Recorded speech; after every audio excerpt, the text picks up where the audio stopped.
sa pwesto nyo. Yung sinabi pa, galing pa daw sa ibang bansa, possible yung mga surot daw eh. Pati ba yung daga? Ewan ko ba, yung mga surot, napaka-epektibo. Nakita mo yung picture nung kinagat. Ang daming bootleg. Naku, padadaan pa naman ako dyan sa Nea na yan mamaya. Ano ba yan? Ano ba yan?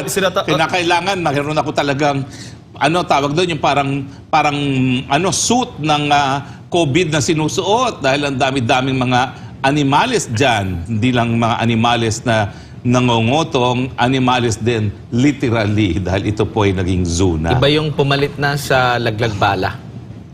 Ano nang tawag mo dyan? Yung mga zoo, naging zoo na. Laglag daga. Kaya nga. Kakahiya talaga, nakita ko sa New York Post. Oo, tsaka marami nang... Mantakin mo yan. Sino ngayon ang pupuntang turista sa atin galing sa New York?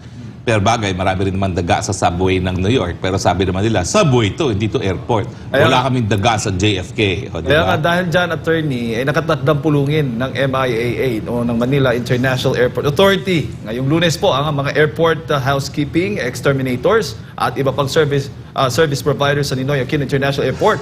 Kasunod nga sa pagtuklasing problema niya ng mga peste sa paliparan. Kasama rin naman sa pulong ang mga medical at quarantine staff ng airport. Nabatid na kagad ay pinatawag ng MIAA ang pest control matapos ang sunod-sunod na pagkakita ng iba't ibang uri ng mga peste sa paliparan kamakailan. Kabilang na nga rito ang mga surot at daga at ang pinakahuli ay itong ipis. Aminado naman ang MIAA na hindi katanggap-tanggap ang mga ganitong insidente sa pangunahing paliparan ng bansa. Tiniyak naman ng MIAA na bukod sa kautosang magsagawa ng disinfection sa paliparan, re-reviewin din nila ang mga kontrata ng housekeeping at pest control service providers ng airport.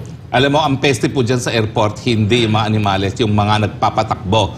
Kung ano-ano kasing inaatupag nyo dyan, nakita, imbis na magbigay kayo ng public service sa ating mga mananakay. Mantakin mo, already rated as amongst the worst.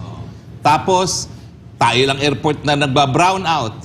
Tapos, ngayon may daga, may ipis, may surot.